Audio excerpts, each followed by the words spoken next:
Welcome to Darktrail ID. Dunia mengecam rencana Israel menguasai Gaza, ancaman baru bagi perdamaian dan kemanusiaan, latar belakang konflik dan rencana kontroversial. Situasi di jalur Gaza kembali memanas setelah pemerintah Israel melalui kabinet keamanannya menyetujui sebuah langkah yang dinilai sebagai babak baru eskalasi perang melawan Hamas. Pada hari Jumat pagi, tanggal 8 Agustus tahun 2025, Kabinet Keamanan Israel memutuskan untuk melaksanakan rencana pengambil alihan penuh atas Gaza City, ibu kota jalur Gaza. Rencana ini diumumkan oleh kantor Perdana Menteri Israel, Benjamin Netanyahu, setelah melalui perdebatan panjang selama berjam-jam di antara para pejabat keamanan senior. Netanyahu sebelumnya telah menyatakan bahwa militer Israel akan mengambil alih kendali seluruh wilayah Gaza. Namun, ia juga menegaskan bahwa Israel tidak berniat untuk menduduki wilayah tersebut secara permanen. Menurutnya, tujuan utama adalah untuk menguasai area secara strategis demi alasan keamanan. Meski demikian, pernyataan tersebut tidak mengurangi gelombang kecaman internasional. Banyak pihak menilai langkah ini hanya akan memperburuk krisis kemanusiaan yang sudah parah, serta mengancam nyawa para sandera yang masih ditahan oleh Hamas. Perang antara Israel dan Hamas sendiri telah berlangsung hampir 2 tahun, memakan ribuan korban jiwa, dan menimbulkan kehancuran besar di wilayah kantong Palestina tersebut. Kecaman keras dari dunia internasional. Sejumlah pemimpin dunia segera menyuarakan keprihatinan mereka. Perdana Menteri Inggris, Keir Starmer, secara terbuka mengkritik langkah Israel. Dalam pernyataan yang disiarkan oleh Euronews, Starmer menilai bahwa keputusan Israel untuk meningkatkan serangan di Gaza adalah langkah yang keliru. Keputusan Israel untuk lebih meningkatkan serangannya di Gaza adalah salah, dan kami mendesaknya untuk segera mempertimbangkan kembali, ujar Starmer. Ia menekankan bahwa tindakan semacam ini tidak akan mengakhiri konflik maupun membantu pembebasan para sandera. Sebaliknya, langkah itu hanya akan memperpanjang penderitaan warga sipil dan memperparah pertumpahan darah.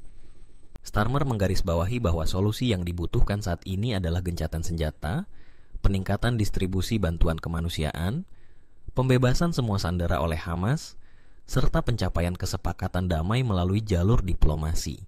Ia juga menegaskan komitmen Inggris untuk bekerja sama dengan sekutunya dalam membangun perdamaian di kawasan Timur Tengah melalui penerapan solusi dua negara.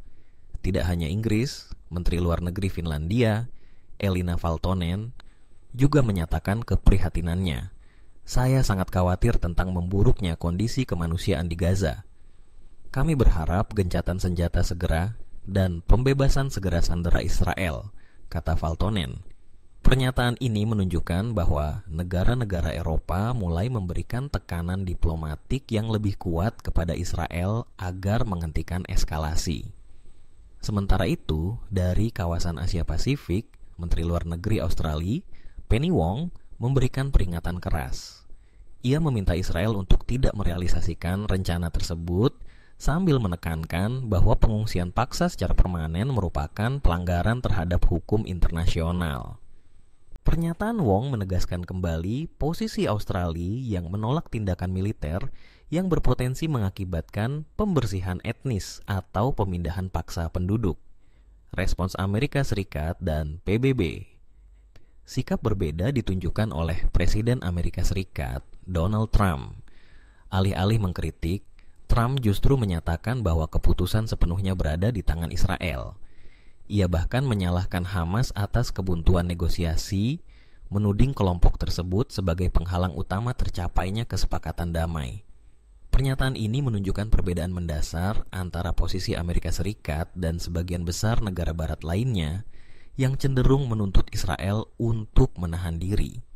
Namun, dari sisi Perserikatan Bangsa-Bangsa, suara yang terdengar justru tegas menentang.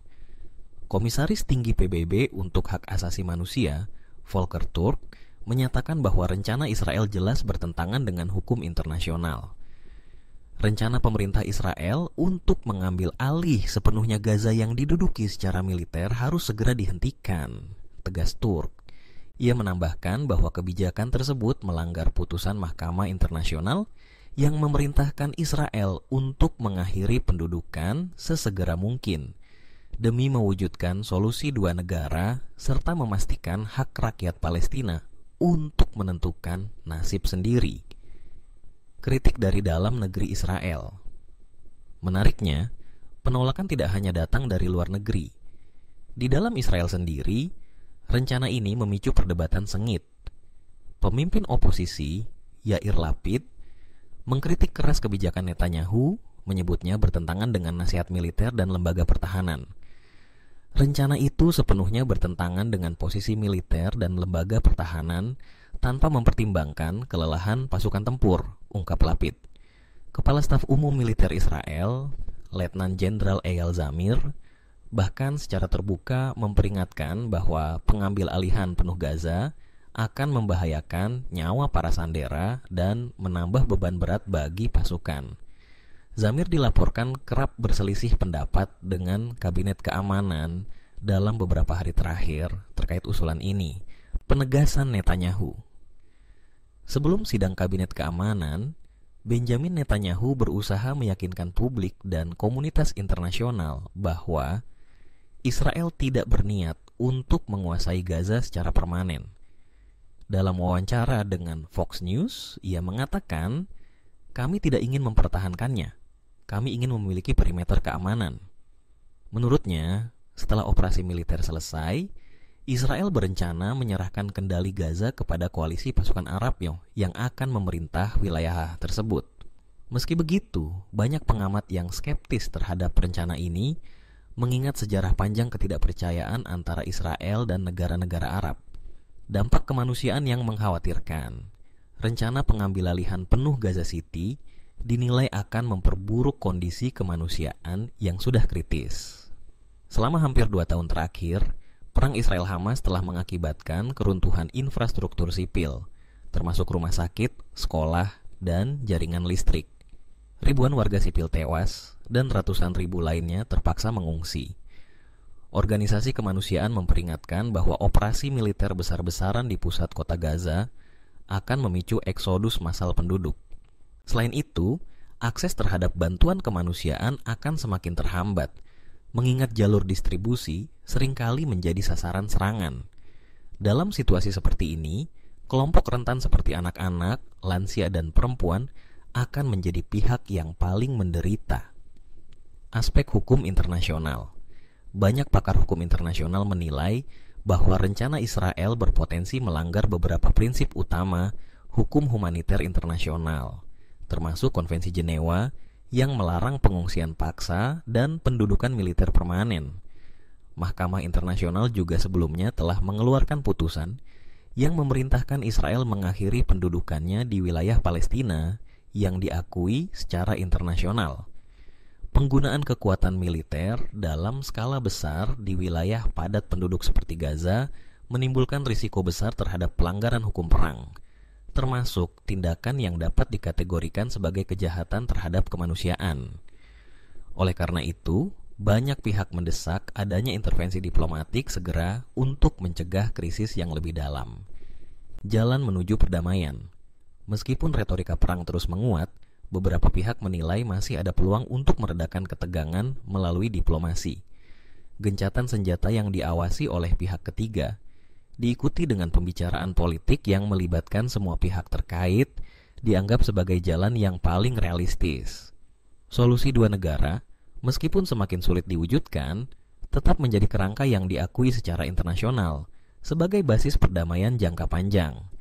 Namun, untuk mencapai hal itu, dibutuhkan komitmen nyata dari kedua belah pihak untuk menghentikan kekerasan dan memulai kembali perundingan. Kesimpulan rencana Israel untuk mengambil alih Gaza City memicu gelombang kecaman global, dengan negara-negara seperti Inggris, Finlandia, dan Australia memperingatkan risiko bencana kemanusiaan dan pelanggaran hukum internasional. Amerika Serikat di bawah Donald Trump mengambil posisi berbeda, menyerahkan keputusan sepenuhnya kepada Israel, sementara PBB secara tegas menolaknya. Di dalam negeri Israel sendiri, Rencana ini menimbulkan perpecahan antara pemerintah dan militer, menunjukkan bahwa bahkan di antara para pemangku kepentingan utama pun tidak ada kesepahaman penuh. Jika rencana ini tetap dijalankan, dunia berpotensi menyaksikan eskalasi konflik yang lebih besar, penderitaan sipil yang semakin parah, dan tergerusnya peluang perdamaian yang sudah rapuh. Dalam konteks ini, tekanan diplomatik internasional menjadi sangat penting untuk mendorong semua pihak kembali ke meja perundingan sebelum situasi mencapai titik tanpa jalan kembali. Terima kasih sudah menonton, jangan lupa subscribe.